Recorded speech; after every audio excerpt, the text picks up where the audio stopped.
Calder Wren had been paid to find a body that still drew breath. He rode the Texas outlands with the kind of stillness that came from doing the same grim work too long. The cattle drive stretched behind him in steady, dust-choked motion, a living wall of hides and hooves that rolled south to north with stubborn patience. Yet Calder's eyes kept returning to the letter in his saddlebag, creased, recreased, and sealed with a smear of black tallow where the sender had pressed too hard. The bounty was written plain enough.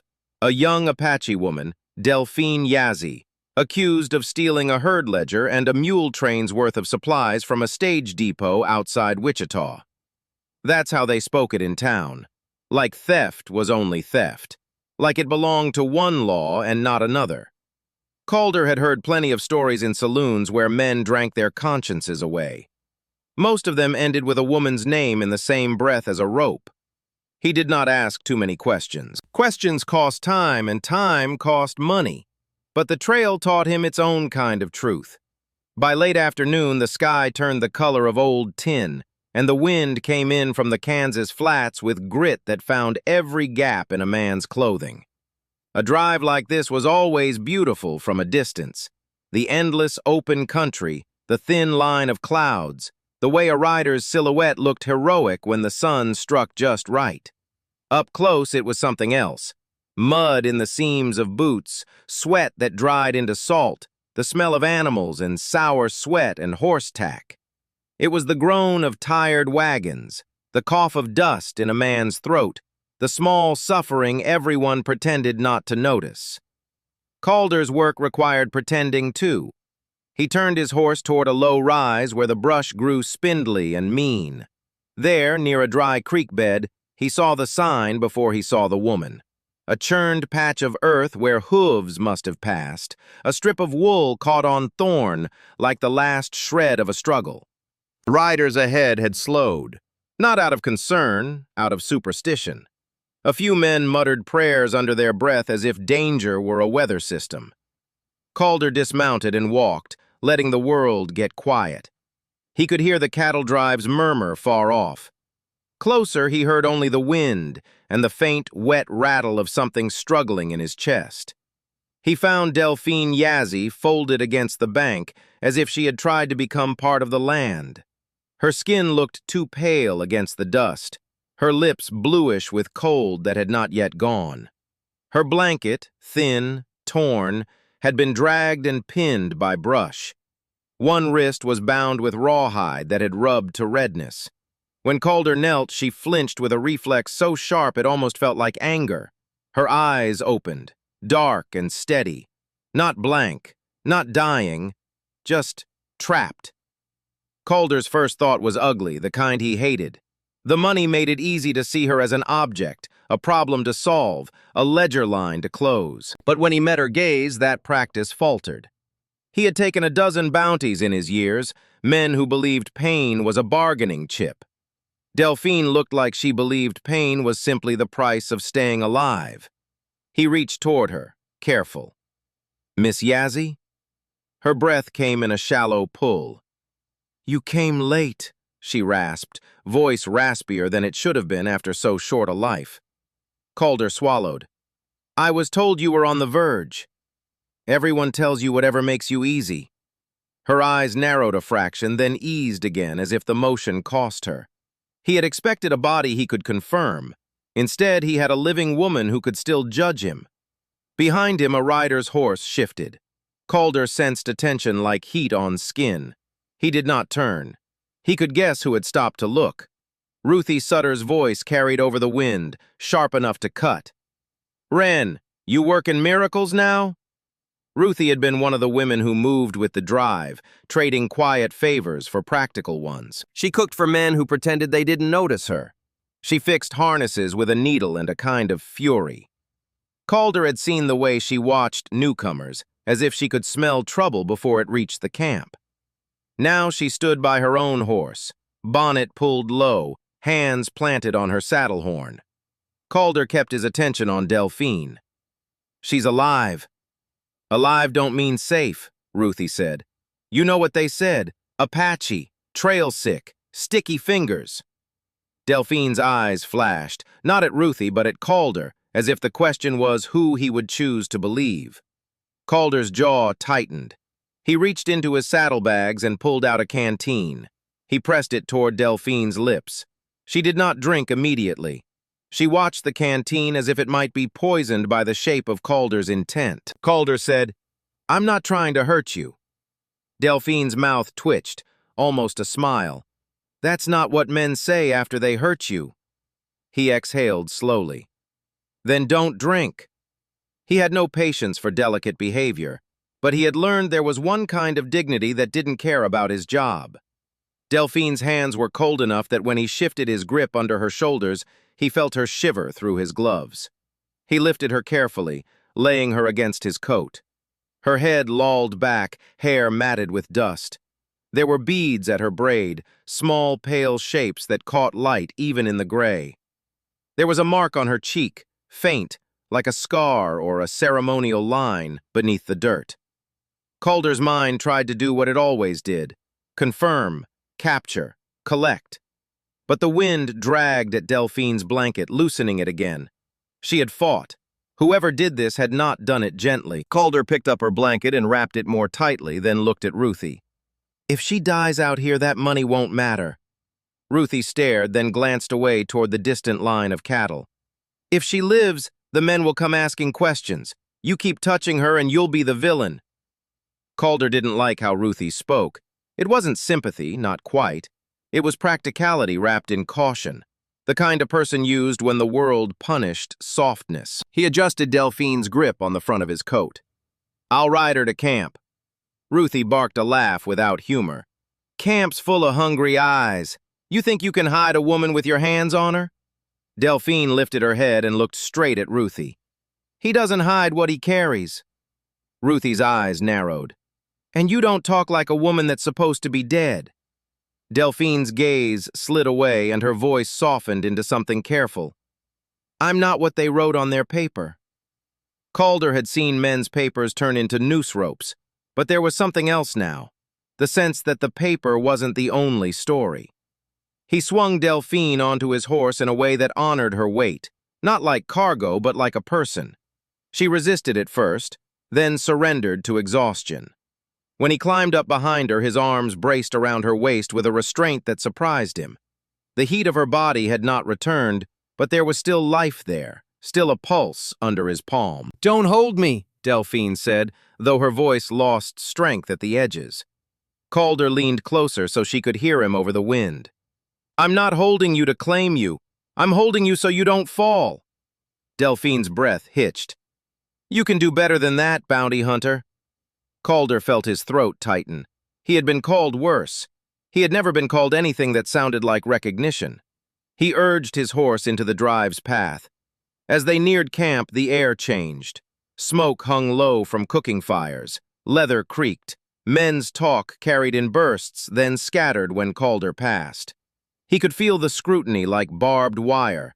He had planned to take Delphine into the open, let the lawmen see her, let his job become simple. Instead, he aimed her toward Ruthie's wagon. Ruthie moved with the efficiency of someone who understood emergencies as part of the work. She threw a clean blanket over a wooden bench, then handed Calder a tin cup of warm broth without asking. Calder watched her hands. They shook only when she was angry. Delphine sank down when Calder set her carefully in place. Her eyelids fluttered, but she did not collapse. She sat up as if her spine belonged to her even when the rest of her did not. Ruthie studied her for a long moment. "Apache," she said like she was naming a storm. Delphine's eyes did not leave Ruthie's face. "You've tasted enough storm to know it doesn't always drown you." Ruthie's mouth tightened. "Storm drowns the wrong people sometimes." Calder stepped back, giving them space Calder would not have offered a man. He pulled a chair near the fire, then sat with the posture of a person waiting for the next blow. "Who did this?" Calder asked, voice low. Delphine blinked slowly. "A man who thinks law means he's allowed to be cruel." Calder's mind flicked to the letter, a stage depot outside Wichita. The sender had spoken of a theft and a ledger.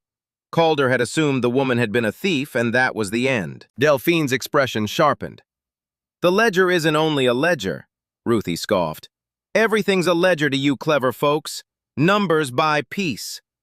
Delphine looked toward the fire as if the flames could answer. Numbers by silence, too.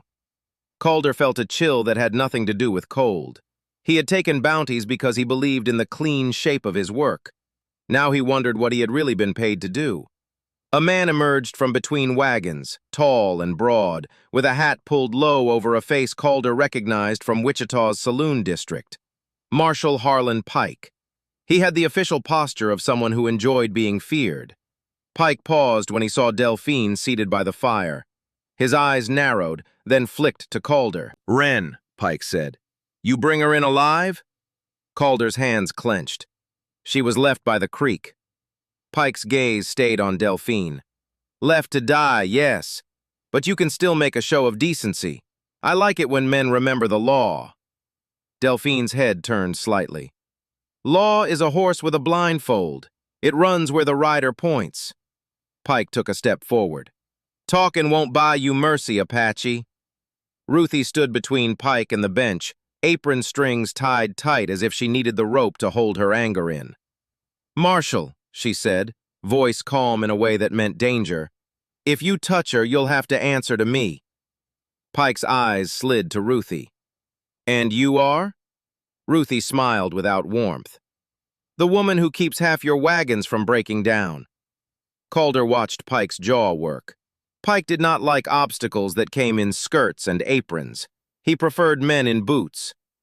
"You're in my way," Pike said. Ruthie spread her hands slightly.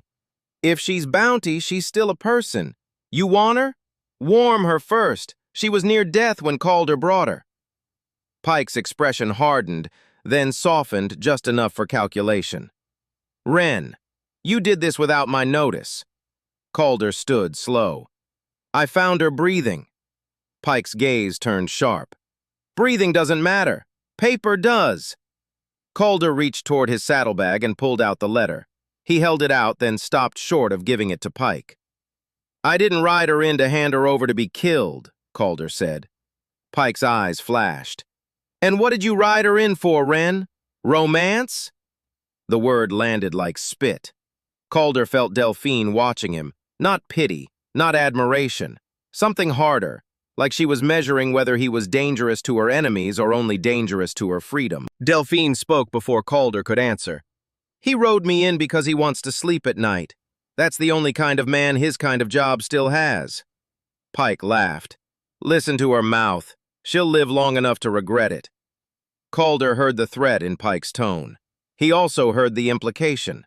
Pike would take Delphine whether she was alive or not, whether she was broken or whole. Calder's heart thudded, then settled into something cold and deliberate. He set the letter on Ruthie's table, not Pike's hand. "Marshal, you can take the bounty after she's fit to travel." Pike's eyes narrowed. "Fit? She's going to walk because the law says so." Delphine's fingers moved under her blanket, feeling for the worn seam of her sash. Calder noticed the motion. He noticed how deliberate it was, despite her exhaustion. Delphine looked at him. "Don't trade me like a mule." Calder didn't look away. "I won't." Pike's expression twisted. "Then you'll go to jail for interfering." Calder held Pike's stare. "I'm already interfering." That was the moment camp made a sound, a shifting chorus of boots and breath held. Men pretended they didn't care, but they were listening like wolves. Ruthie placed her palm on the bench beside Delphine's shoulder. Her touch was quiet, yet it anchored the scene. "If the marshal wants her," Ruthie said, "he can wait until the sun is higher. She's not going anywhere tonight." Pike's jaw tightened. He hated waiting. He hated women who forced him to. He stepped back, then pointed a finger at Calder. "You'll regret this." Calder's voice was soft. "Maybe, but I won't regret keeping her alive." Pike turned and walked away, dragging his authority behind him like a chain. When the marshal was gone, Delphine's face shifted. The exhaustion loosened, and something sharp returned beneath her skin. She watched Calder carefully. "You shouldn't have done that," she said. Calder let out a slow breath. "I know." Delphine's eyes flicked to the letter on the table. That paper didn't come from kindness. No, Calder admitted. It came from someone who wants you delivered. Delphine's fingers curled against the blanket, tight enough to show pain she refused to show on her face. They want me quiet. They want my name as a threat so no one asks what was taken from the depot. Ruthie's voice cut in gently, careful not to be pulled into the danger too quickly. What was taken, Delphine? Delphine looked at Ruthie, and her gaze softened just a fraction. Not only supplies, she swallowed. Her throat clicked like dried wood. A ledger that keeps track of men's debts to the reservation agency. It's the kind of book that proves who profits from hunger. Calder's brows pulled together. So the ledger was yours? Delphine shook her head. It belonged to my people, but it was held by a man who thinks he can steal and still call himself righteous.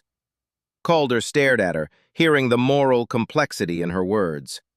Delphine did not sound like a victim begging for rescue. She sounded like a person who understood how survival worked on every side. Ruthie's mouth tightened. And now the marshal thinks he's saving the town from you.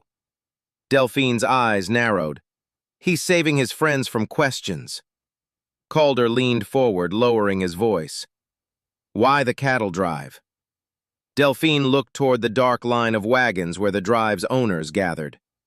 To lose me in a moving crowd. Calder's chest tightened.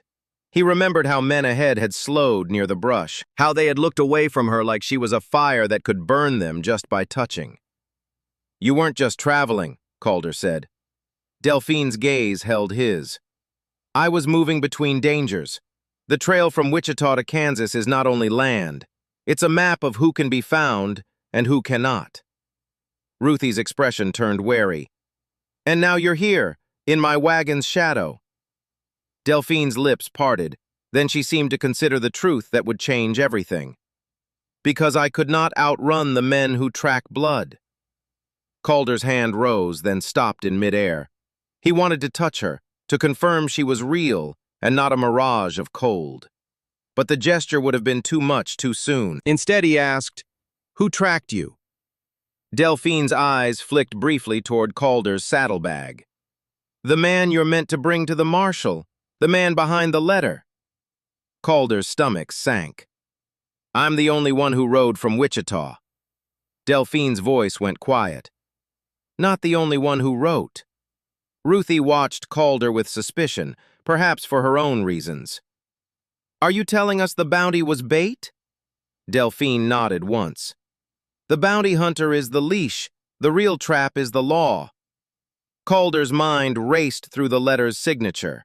The sender had name and place, a clerk's hand. Calder had not thought to consider that the clerk could belong to a scheme. He had thought he was hunting a thief. But Delphine wasn't only a thief. She was a witness. And now Calder had become the man holding the witness in his arms while officials argued about procedure. Outside, camp noise swelled and then settled. Somewhere a cow bellowed. A long, lonely sound that reminded Calder the world did not care who was guilty. Delphine's eyes stayed on him. What did they pay you to do, Calder Wren? He flinched at the way she said his name, like she knew it wasn't only a label. I was paid to bring you in, he said. Dead or alive? Ruthie inhaled sharply. Dead or alive? Delphine's expression didn't change, but Calder saw the pain that lived behind her composure. Say it plain, Delphine murmured. They wanted me dead so the ledger could stay buried. Calder didn't deny it. He wanted to. He wanted to say the world was not that ugly. But the frontier had taught him that men hid ugliness behind paper and uniform. The fire snapped. A small ember popped and vanished. Delphine reached under her blanket and drew out something wrapped in cloth. She opened it with fingers that trembled, not from fear, but from weakness. Inside was a small strip of hide with markings, stitch lines, and coded symbols. Ruthie leaned closer, then stopped herself, respectful. Delphine held the strip toward Calder. This is part of what they took. It's a key to the rest. Calder stared. Why show me? Delphine's eyes lifted to his. Because you didn't deliver me to the marshal. You warmed me. You kept other hands off. You might still be dangerous, but you're not only a tool. Calder's throat tightened. He did not know how to accept praise from a woman who had been left for dead. He took the hide carefully as if it could break. I don't understand it, he admitted. Delphine's smile was brief and bitter. Neither did I at first. Ruthie exhaled. So your people can read it? Delphine nodded. And they can see where the stolen ledger is buried. The depot clerk hid it in the hollow under the false step. Calder's blood ran colder. False step, he repeated. Where? Delphine looked past him, toward the dark line of the trail ahead, like she could see Wichita from Kansas. Under the third plank of the porch. But the clerk is not the only one who knows. Ruthie's eyes narrowed. The marshal. Delphine's gaze sharpened. The marshal's friends. Calder set the hide strip down on Ruthie's table and stared at the fire until he could hear his own pulse without panic. Then he looked at Delphine. If I help you, the bounty is still on my head. Delphine's expression softened in a way that was almost cruel. You think that's the first thing you've risked? Calder's jaw tightened. I've risked nothing but my name. Delphine's eyes did not waver. No, you risked your soul when you rode back. Ruthie made a sound, half warning, half agreement. Careful how you talk to a man like Calder. He might not like being seen. Delphine's attention shifted to Ruthie. I don't need him to like it. I need him to choose. Calder felt something settle in his chest. A decision made not with logic, but with a hard, stubborn refusal to be what others paid him to be. He reached for his canteen and drank some water, then wiped his mouth with the back of his hand. All right, he said. I'll help you. But we do it my way. Delphine's brows rose. Your way? Calder nodded once toward the open camp. We move with the drive. We keep you hidden until morning. Then we slip out near the creek crossings and head toward Wichita's old route, only far enough to reach the depot clerk's false step. If we're wrong, you can still run. Delphine studied him. You plan like a man who wants to escape guilt. Calder's eyes narrowed. I plan like a man who wants to win. Delphine's lips curved. Then win. Ruthie gave a small, reluctant smile. That's the first time I've heard a bounty hunter talk like a partner. Night deepened. Delphine wrapped herself in Ruthie's spare blanket and tried to sleep, though her eyes stayed open at the edges like a guard dog. Calder sat by the fire pretending he could relax, but every time the wind shifted, he listened for footsteps that might belong to Pike, or worse. The law had teeth, so did the men who hid behind it. He told himself he could still turn her in, a clean handover, a simple conclusion. Yet when he looked at Delphine's quiet breathing, he could not imagine rope around her wrists. He could not imagine himself watching it happen. Near midnight, Delphine woke with a sudden jerk and a soft gasp. She stared into the firelight, then reached for something at her sash. Calder moved fast, catching her wrist gently before she could bring whatever was hidden down. What? He asked. Delphine's eyes snapped to his. A man. Calder listened. For a moment he heard only the drive's distant sounds, horses shifting, someone coughing. Then he heard it, the faint scrape of leather on dry ground, too controlled to be accident. Calder's hand tightened, not cruelly, but enough to show his grip. Ruthie sat up at once, her bonnet crooked. Who's there? She called, voice sharp. A figure stepped out of the darkness. Marshal Harlan Pike emerged first, flanked by two men Calder hadn't noticed earlier. Their faces were hard, their hands steady around their pistols. Pike's eyes locked onto Delphine. You should have known I wouldn't sleep. Delphine shifted, but Calder's hold kept her from rising too fast. Marshal, she said, voice thin with fury. Pike smiled without kindness. You're more trouble than you're worth. Calder stood, placing himself between Pike and Delphine. She's under my protection. Pike's laugh echoed in the smoke. Protection? Wren, you're a joke. Ruthie reached toward a kitchen knife, then paused. Her hands might be brave, but she knew guns were quicker. She held herself ready anyway. Pike stepped closer. You can hand her over. You'll still get your bounty. If you don't, I'll collect myself. Calder felt his temper rise, but he forced it down. Anger got men killed on the frontier. He had seen it. He had caused it once. Delphine's voice cut through. Calder, let me stand. Calder shook his head slightly. Not yet. Delphine's eyes held his. Now. He loosened his grip just enough to allow her to rise. She stood with a slow, careful motion, then breathed once like it hurt. Her face was pale, but her gaze was iron. Pike's eyes flicked to her wrist, then to Calder's posture. You're not fit, Pike said. Delphine smiled, and Calder realized the smile was not about victory. It was about timing. I'm fit enough to make you regret coming alone. Pike's jaw tightened. You talk big for a woman who couldn't stand up an hour ago. Delphine reached behind her, fingers moving quick under her blanket. She pulled out a small loop of cord and tossed it toward Pike's feet. Pike jerked back instinctively. The cord wasn't a weapon. It was a signal.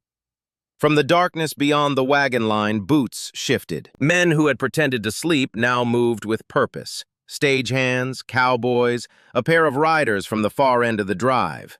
Not many, but enough. Ruthie's eyes widened. So you did have help. Delphine's gaze never left Pike. I always do. Calder's heart slammed. You had people in camp? Delphine nodded once, as if it was obvious. This drive goes through places my people survived. People remember. Pike's expression twisted into rage. You planned. Delphine interrupted. You underestimated the part of me that wasn't broken. Calder understood something with a sudden sick clarity. The bounty wasn't meant to catch Delphine at the creek. It was meant to isolate her in a moment when the law could claim she was helpless. But Delphine had arranged it so Pike arrived at the exact hour she regained enough strength to demand a different story. Pike's men aimed their pistols. Calder reached for his own revolver from the leather at his hip. Before the weapons could speak, Delphine stepped closer to Pike, not into reach of the pistol, but close enough that Pike had to feel the heat of her defiance. You came for my wrists, Delphine said quietly. So let me offer you a choice. Pike's eyes narrowed. Choices are for men who can afford them. Delphine's voice lowered. You can take me now and learn later that the ledger is not where your friends hid it. Or you can let me go and learn later that you paid for a book you'll never find. Pike's face went tight with calculation. Calder saw it, the way the marshal's mind measured risk and reward, the way greed could be more persuasive than fear. Ruthie's voice came like a warning bell. Calder, don't let him bargain. Calder met Delphine's eyes. She wasn't bluffing. She wasn't pleading. She was offering a path that kept the moral weight on Pike's shoulders. And then, unexpectedly, Pike turned his head slightly and looked at Calder. Ren, Pike said. You and I could still make this clean. Calder's stomach turned. Clean? Pike's mouth curved. You can walk away with a new contract, a lawman's position. I can make your name respectable. Delphine's eyes flashed with disdain. Ruthie hissed, He's buying you! Calder felt the temptation like a hook in his ribs. Respectability, money, the promise that his life could become easier if he did one more terrible thing. Hand Delphine over. He had almost done terrible things before. But then Delphine spoke, voice steady. Calder, you know what he means by clean. Calder didn't answer. Delphine's gaze softened. He means you get to keep living like you didn't choose. Calder's breath came out slow. The air smelled of smoke and horse sweat and the iron tang of fear. He lowered his revolver, not pointing it at Pike now, but at the ground between them. I'm not your clean, Calder said. Pike's eyes hardened. Then you're dead. Calder didn't flinch. He heard his own heartbeat and the distant lowing of cattle, like a reminder that time kept moving whether men chose mercy or violence. He stepped sideways so Ruthie could see him, and so the camp's witnesses could too. Delphine lifted her chin. Calder, she said, and the way she said it made him feel both chosen and tested. The twist you didn't expect is that the bounty isn't for my blood. It's for my silence. Calder's mind raced. So what are you? Delphine's eyes held his, and she answered with a steadiness that made Calder's throat ache. I'm the daughter of the chief, she said. The one you were told is only a threat. The ledger I carry is the proof your marshal's friends are stealing rations and selling them twice. Ruthie inhaled sharply, then looked at Delphine with a new kind of fear mixed with respect. Pike's face went pale. No! Delphine's voice turned cold as winter water. Yes. For a moment, everything in camp paused like a string pulled tight. Calder realized the subversion even as violence approached. He had expected a helpless Apache woman who needed rescue. He had received instead a woman who had engineered the rescue of her own truth, using the very machinery meant to crush her. Then, Pike moved. A pistol cracked in the firelight. The sound was too sharp, too final. Calder ducked, feeling the air thrum with danger. One of Pike's men stumbled as someone in the camp returned fire, quick, accurate, coming from a direction Calder hadn't seen. Chaos surged. Ruthie shouted orders. Riders moved between wagons. Dust burst from hooves. Calder grabbed Delphine's wrist and pulled her toward Ruthie's wagon's back, where a gap in the cart line offered cover. Run! Ruthie yelled. Delphine didn't need to be told. She moved with the kind of strength that came from desperation learning its own craft. Calder followed, dragging his courage behind him. Pike's voice roared through smoke. You can't! Delphine shoved past a wagon and into the dark trail beyond. Calder emerged behind her to see moonlight smear across the prairie. Horses stood in tense clusters, harnesses clinking like teeth. Delphine reached for a mare Calder recognized, one Ruthie had been using for the kitchen deliveries. She vaulted into the saddle with an agility that surprised even Calder. Then she turned and offered Calder her hand. He stared at it. He had always been the man who took, who seized, who delivered. But Delphine's hand was not an order. It was an invitation. Calder took it. Her grip was strong even through the cold pain in her fingers. He swung up behind her, arms wrapping around her waist again, not to claim, but to anchor. Delphine turned her face toward him, her breath quick. Now, Calder, not later. He urged the mare forward. They burst into the night, riding hard, hooves pounding dust into a drifting veil. Behind them, gunshots rang and then faded, swallowed by the open distance. Calder's mind spun. The marshal would send men. He would call it pursuit, not cruelty. He would tell himself he was restoring order. But Delphine was not only escaping him, she was escaping a narrative he had helped carry. After a stretch of wild running, Delphine pressed her mare into a slower pace near a rocky cut where the creek had once run. The ground there was uneven, and Calder could feel the tremble in Delphine's shoulders when she tried to breathe through pain. He tightened his grip. Are you hurt? Delphine's lips parted. I'm alive. That was an answer that contained both refusal and a kind of truth. Calder leaned forward to look at her face. That was a chief's daughter talk, he murmured. You could have said it earlier. Delphine's eyes glittered in the starlight. If I'd said it earlier, he'd have killed me sooner. Calder swallowed. So you lied. Delphine's voice turned quiet, as if ashamed by the word, but not by the necessity. I didn't lie. I chose what to reveal. Survival is a language. Calder's anger sparked again, not at her but at the whole system that made secrets necessary. I didn't know. Delphine's gaze softened. Now you do. A silence settled between them, filled only by the creak of tack and the distant wind. Then Delphine asked, What will you do now, Calder Wren? The question carried more weight than any gun. Calder could ride back and claim the bounty himself. He could become the kind of man Pike had offered him to be. He could let the frontier decide the rest. Or he could do the one thing that would make his old life impossible. He could help Delphine find the false step under the depot porch, recover the ledger, and expose the rations scheme. He could become hunted rather than hunter. Calder's throat tightened. I'll get you your people's proof. Delphine's eyes searched his face. And after that? Calder hesitated. He could feel the old habits, detachment, distance, the practiced refusal to want anything. It kept him alive. Yet Delphine sat there in pain and defiance, trusting him with her future even after his hands had been part of the first attempt to destroy her. He didn't want to break that trust. After a moment, Calder admitted the truth he feared most. After that, I'll leave my badge behind. Delphine blinked once, and in that blink Calder saw surprise, then something like grief. You still think I need you, she said quietly. Calder's chest tightened. I don't know what I think. I only know what I feel when I see you breathe.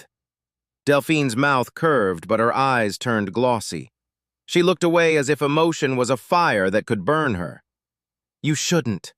Calder leaned closer, voice rough. I won't stop just because it's hard. Delphine's gaze snapped back to his. It's not hard, it's dangerous. Danger's already mine, Calder said. Delphine's expression shifted, and for the first time she let herself look like a young woman rather than a symbol. Then be careful, Calder Wren, she whispered. I won't be gentle. He laughed once, the sound more breath than humor. I don't deserve gentle. They rode through the pre-dawn haze, the world turning from black to bruised purple. The cattle drive was behind them now, its noise fading into nothing. Calder felt the strange quiet of stepping out of society's orbit.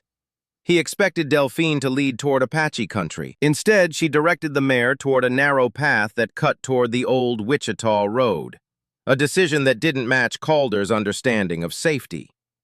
What are you doing? He asked. Delphine's voice was steady.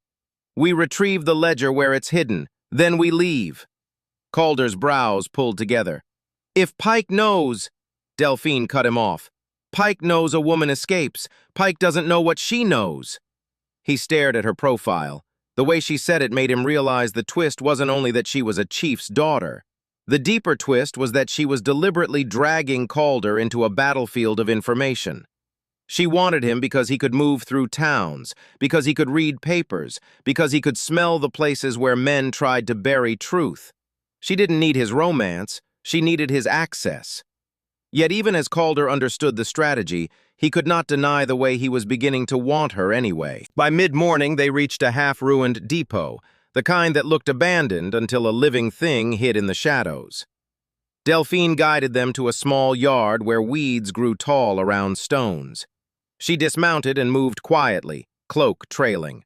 Calder followed, staying a step behind. He felt foolish being cautious. Delphine wasn't a helpless woman. She was the danger now. Delphine knelt at the edge of the porch. She brushed dust away from the third plank. Hold the lantern, she murmured. Calder obeyed, pulling out a lantern with a steady hand. Delphine found a hidden latch, then eased the plank up without splintering it. The wood creaked, and the sound felt too loud. Beneath it lay a small iron box wrapped in oilcloth. Calder's heart pounded. That's it. Delphine's fingers shook as she lifted the box. That's part of it. She opened the oilcloth to reveal folded pages, hard-bound with twine. The ink had faded, but the writing remained legible. Calder read enough to understand what it was. Debts, ration shipments, names of men who had signed for goods and then claimed none had arrived. He didn't recognize all the names, but he recognized enough. His skin prickled. These weren't only thefts by strangers, these were thefts with connections. Men who sat on juries, men who wore lawmen's coats, men who had smiled in saloons. Delphine closed the box carefully. Now we need the rest. Calder shifted. Where's the rest? Delphine stared at the yard as if listening for footsteps that weren't there yet. The rest is tied to the agency ledger books. Pike's friends kept a copy. They'll hide it in the courthouse chest in Kansas City, unless they already moved it. Calder's mind worked fast now, colder than it had been in months. Then we need to get to town. Delphine looked up at him. We need to survive the trip there. Calder's throat tightened. Pike's coming. Delphine nodded. He has to. He can't let a chief's daughter walk away with proof. Calder swallowed hard. The moral complexity settled in his bones. Pike might be cruel, but he was also a man built by the same machinery Calder had supported. Calder could try to fight him with guns, or he could fight him with truth. Delphine took a breath, then reached up and touched Calder's cheek with her gloved fingertips. The gesture was brief and startling. "You still trying to pretend you don't need anything?" she asked. Calder's eyes widened. "What?" Delphine's voice went quiet. "When you pulled me from the creek, you needed something. When you came back from the firelight, you needed something. You don't have to be proud of it, but don't lie to yourself." Calder stared at her face, the lines of dust still on her skin, the beads in her braid catching the sun like tiny stars. He leaned into her touch. "I need you to live," he said. Delphine's eyes fluttered closed for half a heartbeat. Then she opened them again, refusing weakness even when the world seemed to offer it. "Then promise me," she said. Calder nodded. "Anything." Delphine's gaze sharpened. "If we get those books, you don't run back to be a hero. You stay. You help me speak for my people even when you're afraid." Calder's mouth went dry. "Speak?" Delphine nodded. "You can't only rescue. Rescue without witness becomes another kind of harm." Calder let out a long breath. He realized she was teaching him, not demanding his devotion. A sound broke the quiet. Hoofbeats, distant but coming fast. Delphine's posture changed instantly. She tucked the iron box into her wrap, then turned toward Calder. "Horse! Move!" Calder grabbed his lantern and followed her out. They mounted and rode hard toward a grove of scrub where the ground rose in uneven mounds. Hoofbeats grew louder, then stopped short. A voice carried through the air, Pike's voice amplified by pride. "Wren! Apache witch!" Calder's muscles tightened. He wanted to shoot. He wanted to end the threat quickly. Delphine's hand pressed against his arm. Not gentle, not comforting. A firm reminder. "Wait," she murmured. Calder watched Pike's riders circle in the distance. He realized Delphine wasn't hiding the way he'd expected. She wasn't only trying to avoid capture. She was steering Pike's attention. When Pike rode closer and dismounted, Delphine slipped from the saddle and into the scrub, moving like a shadow with purpose. Calder followed, but kept low. Delphine crouched behind a mound and reached into her wrap. She pulled out the hide strip with markings and held it near Pike's line of sight. Pike's men shouted, and Pike's head snapped up. Delphine's voice cut through the air, clear as a bell. "Marshal Pike, here's your proof!" Calder's blood ran hot. He hadn't told her this much about the ledger scheme. He hadn't even shared what he could read. Yet she spoke with certainty, as if she knew Pike's psychology better than Pike knew his own. Pike's gaze locked onto the strip, and his posture shifted, greed waking like a beast. "You have it," Pike said, voice sharp. Delphine lifted her chin. "I do, and you can't touch me without leaving your men to swear the truth in daylight." Pike's eyes narrowed. "What are you doing?" Delphine's voice turned colder. "Saving you from your friend's lies. If you want to keep your office, you'll ride to Kansas City and bring your copy to the courthouse." Calder stared at Delphine in awe. She had turned Pike's own authority into a trap. By forcing Pike to act openly, Delphine threatened the scheme's hidden heart. Pike's men lifted rifles, but none fired. Their hesitation was the beginning of collapse. Pike's mouth worked. Calder could see his mind calculating how to regain control. Delphine took one step closer, careful, like she wasn't only fearless but disciplined. "You came to collect a bounty," she said, "but you've stepped into a story you can't rewrite. I'm not your arrest. I'm your subpoena." The word made Pike flinch. Calder felt the air shift. Subversion. Delphine had offered Pike something more dangerous than a gunfight. Accountability. Pike turned his head slowly toward Calder's hiding place. His gaze flicked over the scrub, then narrowed. He recognized Calder. Rage flashed. "Wren," he spat. "You knew." Calder's heart hammered. He had known enough to choose wrong. Now he had chosen right. That still didn't make him safe from a man who believed he could punish choice. Delphine looked at Calder, eyes steady. "Now," she said. Calder stepped out from behind the mound, hands visible, no weapon lifted. Pike's men aimed. Calder forced his voice calm. "Marshal, she's not your bounty. She's your witness." Pike's laugh was bitter. "Witness? You're a fool." Calder shook his head slightly. "No, I'm tired." Delphine moved behind Pike's line of sight just enough to make him feel the space of her control. Calder understood. She wanted him to deliver the message, to claim the paper without being the one who physically delivered it. Pike's jaw tightened. He looked like a man who would rather die than admit defeat, but he also looked like a man who needed the world to confirm his authority. Delphine had taken that confirmation away. "Fine," Pike snapped at last. "We'll go to Kansas City. We do it your way." Delphine's smile was small. "No, we do it Daylight's way." They rode together in uneasy proximity toward Kansas City days later, the prairie stretching wide and unforgiving under the weight of new danger.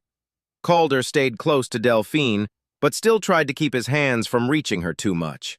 He had learned the hard way that touch could become a claim in a world where men used women's bodies to prove power. Delphine, in turn, did not soften into a romance character. She remained Apache, stubborn and exact.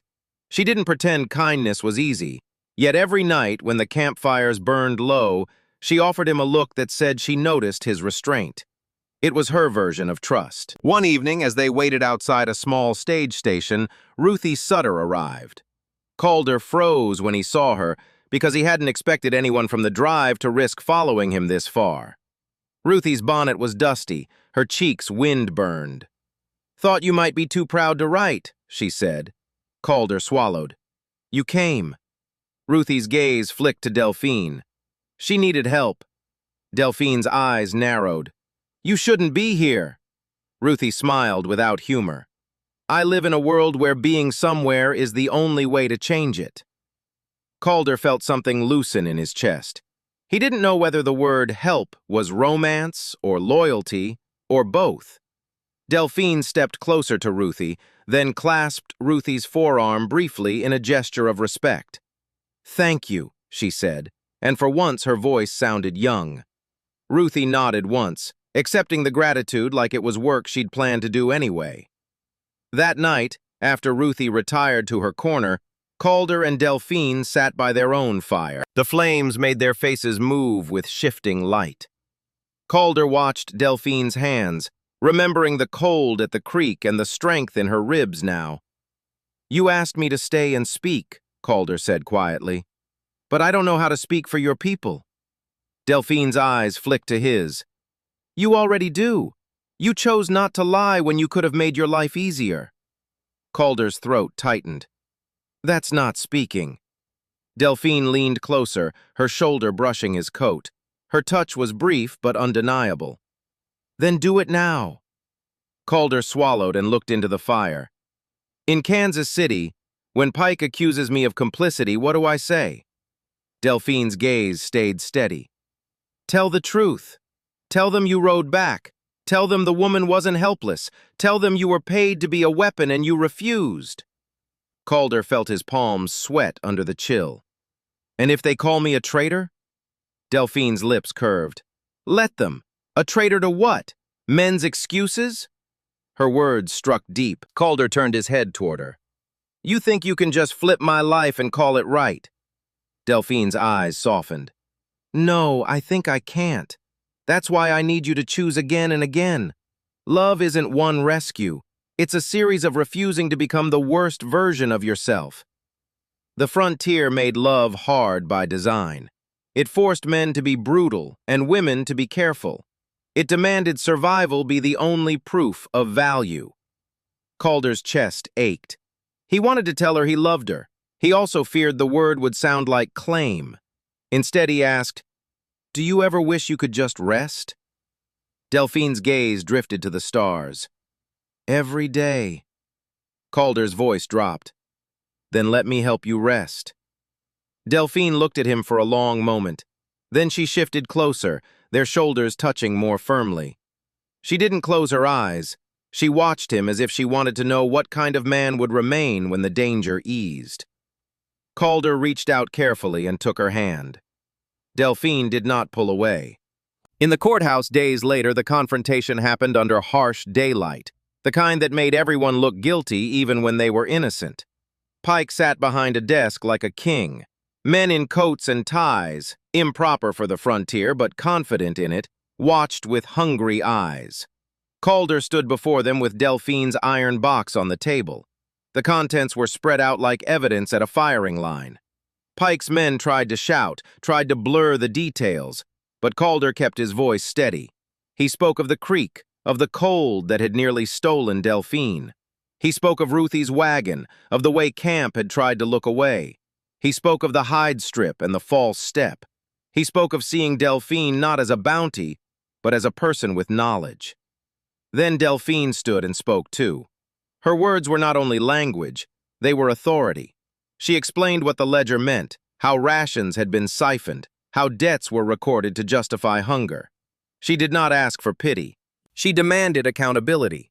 Calder listened, stunned by the way the court shifted when her voice filled the room. For the first time, Pike looked afraid. Not afraid of guns, afraid of records. A judge, an old man with tired eyes, requested hearings, and suddenly the men who had profited from lies began to stammer. The truth made cowards out of those who'd been brave in darkness. Pike tried to negotiate. Delphine refused. Calder watched her do it and felt his own pride loosen into something like devotion. After the court adjourned, Delphine stepped outside where wind cut between brick and sky. Calder followed, and for a moment they stood silently as if they both feared the frontier would steal happiness if it heard them claim it. Pike appeared at a distance, a shadow of anger behind official restraint. He had not been arrested immediately. The wheels of law were slow and biased. But the ledger had surfaced. Proof had been placed in hands that could not unsee it. Delphine exhaled slowly. Now the rest is possible. Calder's throat tightened. You did all that. Delphine looked up at him. No, we did. Calder swallowed. I still feel like I got lucky. Delphine stepped closer and touched his chest over his shirt. Lucky men don't ride back. Calder's breath caught. I rode back because I couldn't stand the thought of you dying. Delphine's eyes fluttered, caught between anger and longing. And you still think you're the hero? Calder shook his head. No, I think I'm the man who finally admitted he wanted you. Delphine's mouth softened. Admitted. He stared at her, heart pounding with the dangerous honesty he'd avoided for too long. I want you, not as a prize, as a partner. Delphine held his gaze, and the frontier's hard wind couldn't steal the moment. She leaned forward and pressed her forehead to his for a brief second. I can't promise peace, she whispered. Calder closed his eyes, savoring the contact. I don't want peace. I want you choosing me on purpose. In every season. Delphine pulled back, eyes bright. Then choose me back. Calder nodded once, firm. I choose you. Delphine's lips curved into a smile that finally looked like joy rather than strategy. Good. Ruthie approached from behind with a bundled parcel and a weary smile. If you two plan to do your love story out here, at least do it where I can see. Delphine let out a small laugh. Calder felt it like warmth in his ribs. Ruthie's gaze flicked to Calder's hands, then to Delphine's face. You'll have to be careful, she warned gently. Lawmen aren't the only dangers. Delphine nodded. I know. Calder adjusted his stance, feeling the new shape of responsibility settle over him. We'll be careful, he said. And when the next trap comes, we'll see it together. Delphine looked at him, and the promise in her eyes was fierce. Not the predictable ending where everyone rides off into the sunset. This was the ending that belonged to the frontier. The kind where love survived because it became action. Truth carried forward, hands held in the dust, and two stubborn hearts refusing to be tools for someone else's story. Days later, Delphine's people sent word. Plans shifted. Pike's influence wouldn't vanish overnight, but the ledger's truth had been set loose. Calder stayed, not because the law told him to, because Delphine had taught him that rescue without witness was only a performance, and because when she rested her head against his shoulder at the edge of a new fire, she didn't look like the woman left for dead. She looked like the chief's daughter she had always been, beloved, alive, and no longer alone.